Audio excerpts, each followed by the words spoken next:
This episode of the Hockey News covers stories from August 17th to September 3rd.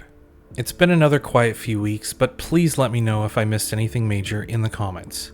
Here we go.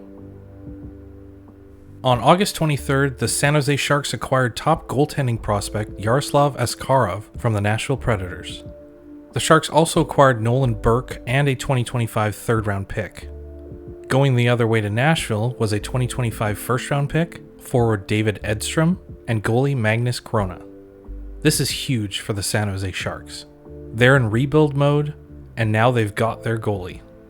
Askarov was the top-ranked goaltender in the 2020 NHL entry draft, where the Predators selected him 11th overall. He's played 92 games in the AHL across the last two seasons, compiling 56 wins and averaging a .911 save percentage. This should be a good fit for the up-and-coming Sharks.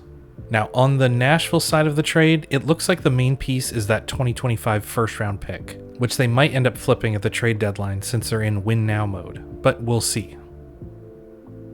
Back on August 19th, the Montreal Canadiens acquired former second overall draft pick Patrik Laine from the Columbus Blue Jackets, along with a 2026 second-round pick. Going the other way was defenseman Jordan Harris. I think this is a good move by both teams. Montreal gets a proven NHL scorer, so long as he can stay healthy and in the lineup. And even though his cap hit is quite hefty at $8.7 million, there are only 2 years left on his contract. It shouldn't have a long-term impact on the Habs considering they're still rebuilding. As for the Blue Jackets, they get a 24-year-old defenseman in Jordan Harris. He had 31 points across his last two seasons, albeit that was playing sheltered minutes in Montreal. Perhaps he can take the next step in Columbus with more responsibility. On the night of August 29th, the hockey world was shattered by the passing of Johnny Gaudreau and his brother Matthew. Johnny and Matthew were hit by a drunk driver while cycling in their home state of New Jersey, where they were supposed to attend their sister's wedding the next day. This is an absolute horrible tragedy. I want to express my heartfelt condolences to the Gaudreau family, friends, and the Columbus Blue Jackets organization. Johnny was 31 years old, and Matthew was 29. May they rest in peace. On September 2nd, the Edmonton Oilers announced they have given a contract extension to their superstar forward, Leon Draisaitl. 8 years with a cap hit of $14 million. Wow. This makes Draisaitl the highest paid hockey player in the history of the NHL. McDavid isn't too far behind him though, with his current contract expiring in the summer of 2026. So, watch out, Leon. In other Edmonton news, the Oilers decided not to match the offer sheets given to Philip Broberg and Dylan Holloway. Those guys are now officially St. Louis Blues for the next 2 years. The Oilers received compensation in the form of a 2025 second-round pick for Broberg and a 2025 third-round pick for Holloway.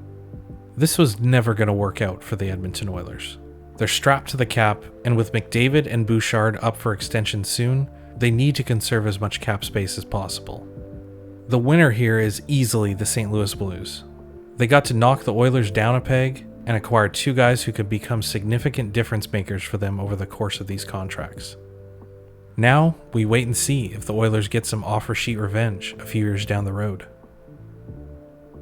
Also related to the St. Louis Blues, on September 2nd, the Blues announced that defenseman Torrey Krug will miss the entire 2024-25 season due to an ankle injury that requires surgery. Krug was previously diagnosed with pre-arthritic changes in his left ankle, which resulted from a bone fracture he suffered earlier in his career. This is a pretty big loss to the left side of the Blues defense. Good thing they acquired Broberg from Edmonton. He should see his average ice time shoot up significantly now with Krug out. That's it for this week. Do you think the Sharks have their franchise goalie now with Yaroslav Askarov? What did you think of the Habs acquiring Patrik Laine? How about Draisaitl's huge contract extension? Was it an overpayment or totally warranted?